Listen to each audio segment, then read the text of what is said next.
Hai sahabat Kompas TV, bertemu lagi bersama saya Dea Davina di Top 3 News Kompas TV. Saatnya kita update 3 berita terpopuler yang terjadi hari ini, hari Rabu 15 Desember 2021. Penasaran ada berita apa hari ini? Tonton videonya sampai selesai dan buat kalian yang belum subscribe, klik dulu tombol subscribe-nya ya. Berita yang pertama, sahabat Kompas TV, Presiden Joko Widodo hari ini meninjau langsung pelaksanaan vaksinasi COVID-19 untuk anak. Pada kesempatan kali ini, Presiden Joko Widodo didampingi oleh Gubernur DKI Jakarta Anies Baswedan. Presiden didampingi Menteri Pendidikan, Kebudayaan, dan Ristek Nadiem Makarim serta Gubernur DKI Jakarta Anies Baswedan berkeliling melihat vaksinasi untuk 200 siswa usia 6-11 tahun di Kompleks SDN Cideng, Jakarta Pusat. Saat meninjau proses vaksinasi, Presiden Joko Widodo mencoba mengalihkan perhatian anak yang takut disuntik dengan mengajak ngobrol. Kelas berapa? Kelas 3. Kelas 3 anunya apa? Kelas 3. Nah. Terus. Udah sakit kan? Sakit. Nyamuk. Sakit kan tadi? Enggak, Bu. Yuk dipegang dulu. Udah. Iya, Pak. Nah, sekarang udah tadi agak caput, sekarang udah enggak. Jangan takut. Nah, selesai. Oke. Seusai berkeliling, Presiden berharap vaksinasi COVID-19 dilakukan kepada 26,5 juta anak di seluruh wilayah Indonesia. Datang untuk melihat dimulainya vaksinasi untuk anak antara 6 sampai 11 tahun yang di seluruh Indonesia ini ada kurang lebih 26,5 juta anak-anak yang harus kita vaksin, dan khusus di Jakarta ada 1,2 juta anak yang harus divaksin. Saya sangat menghargai telah dimulainya vaksinasi untuk anak ini, dan kita harapkan tidak hanya di Jakarta, di provinsi-provinsi yang lain juga segera memulai vaksinasinya untuk anak-anak agar melindungi dan memproteksi anak-anak kita dari penyebaran COVID, baik varian lama maupun varian baru.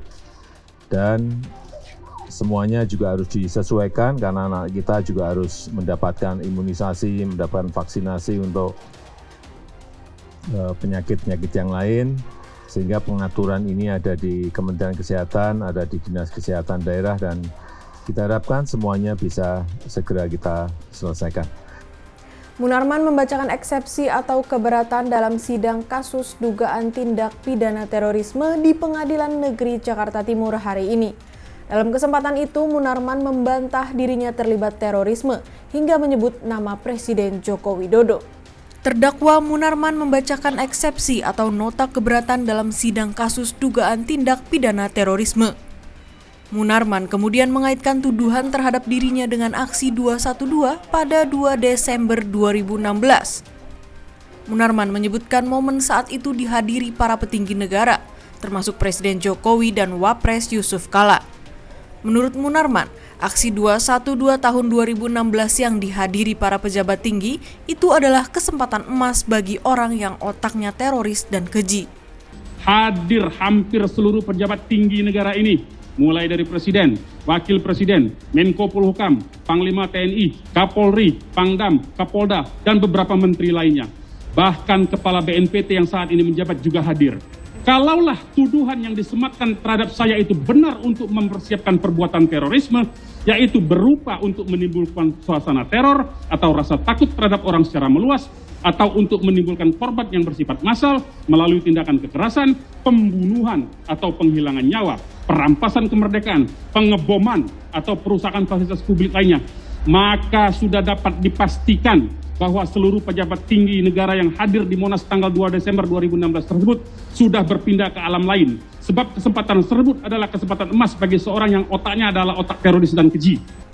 Yang terakhir, sahabat Kompas TV, Menko Polhukam Mahfud MD menyoroti kasus suap selebgram Rahel V-nya. Ia menyebutkan uang sebesar 40 juta rupiah yang diberikan kepada oknum tertentu merupakan salah satu contoh tindak pungutan liar. Menko Polhukam Mahfud MD berpendapat kasus selebgram Rachel Fenya yang menyuap oknum agar lolos dari karantina patut diusut tuntas. Rachel telah menyetor 40 juta rupiah pada staf DPR nonaktif Ovelina Pratiwi yang kemudian dibagi-bagi ke Satgas Covid hingga petugas bandara. Pengakuan itu diungkap Rachel di persidangan. Makanya saya singgung, itu termasuk dari pungli, biar nanti diproses secara hukum, karena ada hukumnya. Jadi yang saya baca di pengadilan itu pengakuannya saya bayar ke Mbak ini 40 juta, lalu disetor ke ini yang ASN itu di suatu institusi, itu sekian. Nanti saya mau sampaikan agar itu diusut, gitu. Biar enggak biasa melakukan itu. Berarti yang dari transfernya itu termasuk pelajaran ya Pak ya, supaya tidak terulang lagi seperti Iya, ini, ya, Pak ya? iya, penindakan. Nah, sahabat Kompas TV, itu dia tadi 3 berita terpopuler yang terjadi hari ini. Sekarang saatnya saya, Dea Davina, pamit undur diri. Tapi sebelumnya jangan lupa untuk like, komen, dan juga share video ini ya. Sampai ketemu lagi di Top 3 News selanjutnya.